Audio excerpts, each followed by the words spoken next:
I did find an asynchronous CSV crate, but its last commit was over a year ago, so it's likely no longer actively maintained. It may also buffer the entire file into memory internally, which would eliminate most of the benefits of using an async API. Instead, we'll use the synchronous CSV crate and offload the conversion to a dedicated blocking task. This also gives us a good opportunity to demonstrate how to integrate synchronous, CPU-intensive work with Tokio.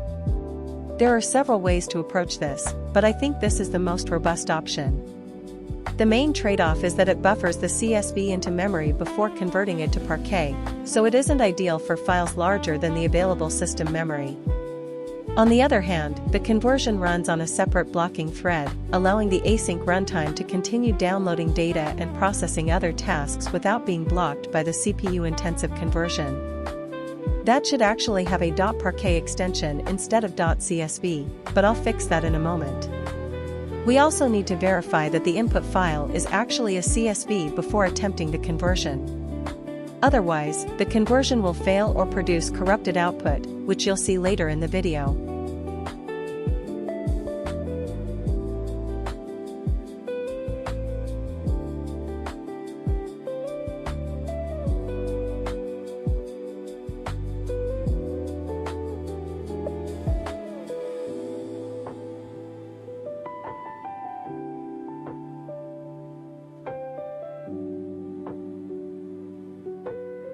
Although read_to_end is the simplest solution, it unexpectedly hangs in this case.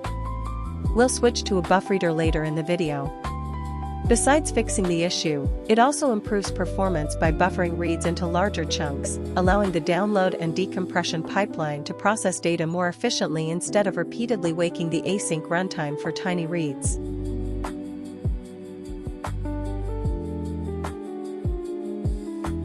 Here, we determine the number of available CPU threads using available_parallelism, falling back to 4 if the value can't be determined. We then use that number to initialize a semaphore, ensuring we never process more files concurrently than the system can reasonably handle. In most cases, downloading is much slower than converting the files, so this limit is unlikely to be reached. However, it's a good safeguard in case the user has a very fast network connection or the archive contains a large number of small files. Without the semaphore, we could end up spawning too many conversion tasks at once and unnecessarily overwhelm the system. Here we use a join set instead of spawning blocking tasks and manually keeping track of every join handle. Join set owns the tasks for us, so we don't have to store the handles in a vector or manage their lifecycle ourselves. Once all the work has been scheduled, we can simply call join_all, which waits for every task to complete and returns a vec containing the result of each task in a single place. This makes it very convenient to collect and process the outcome of all the concurrent work. There is one caveat with this approach, though. Since we only join the tasks at the end, any errors produced by those tasks won't surface until all the work has finished. In other words, if one conversion task fails early, the remaining tasks will continue running, and we won't notice the failure until we call join_all. In a production system, you might want to fail fast instead. One way to do that is by using a channel or an atomic flag to notify all the other tasks that a failure has occurred, allowing them to stop early or skip any remaining work. That avoids wasting CPU time on work whose results will ultimately be discarded.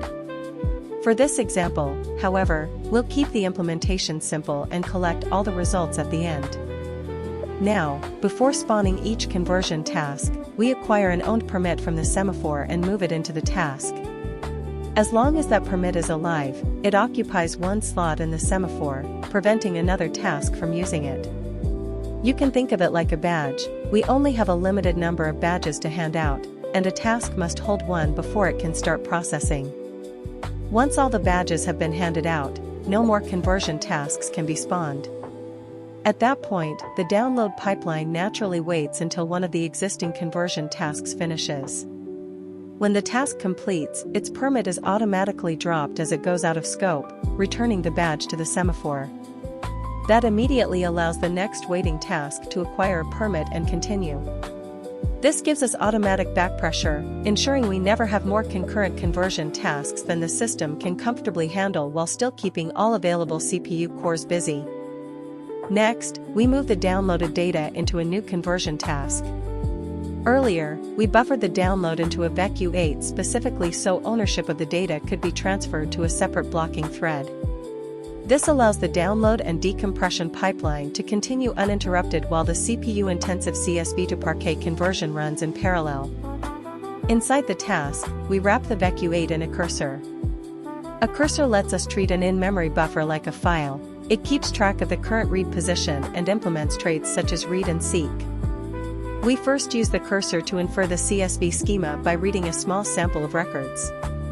Since this advances the cursor, we immediately seek back to the beginning before performing the actual conversion. Otherwise, we'd resume reading from wherever schema inference stopped and miss the beginning of the file. It's also important to enable with_header, true, both when inferring the schema and when reading the CSV. That tells the parser that the first row contains column names rather than actual data, ensuring the schema is inferred correctly and the header isn't treated as a record. Once the schema is known, we create the output file and initialize a Parquet writer. Here we're using snappy compression, which is a good default because it offers a solid balance between compression ratio and speed, although Parquet supports several other compression algorithms depending on your needs. Finally, we read the CSV in batches and write each batch directly to the Parquet file as it's produced. This creates a streaming conversion pipeline that avoids buffering the parsed records into yet another VEC, reducing memory usage while keeping the conversion efficient.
I could have worked with the CSV files directly for my analysis, but I chose to perform this pre-processing step and convert them to Parquet as they're being downloaded.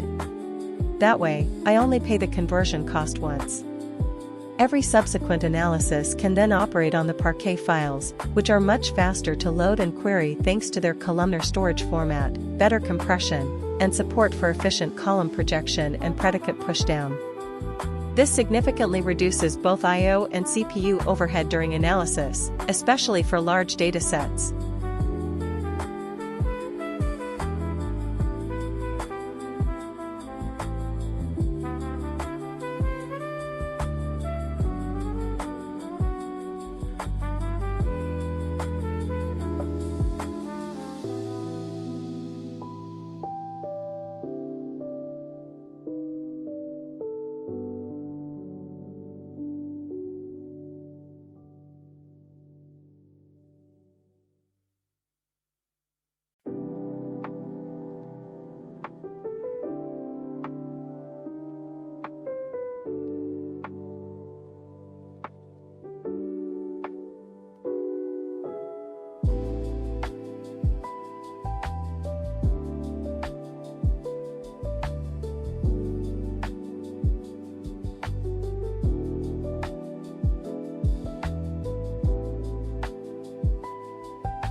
And with that, we have a robust, fast, and efficient pipeline for asynchronously downloading a tar.gz archive, extracting it on the fly, converting the CSV files to Parquet in parallel, and writing the results directly to disk.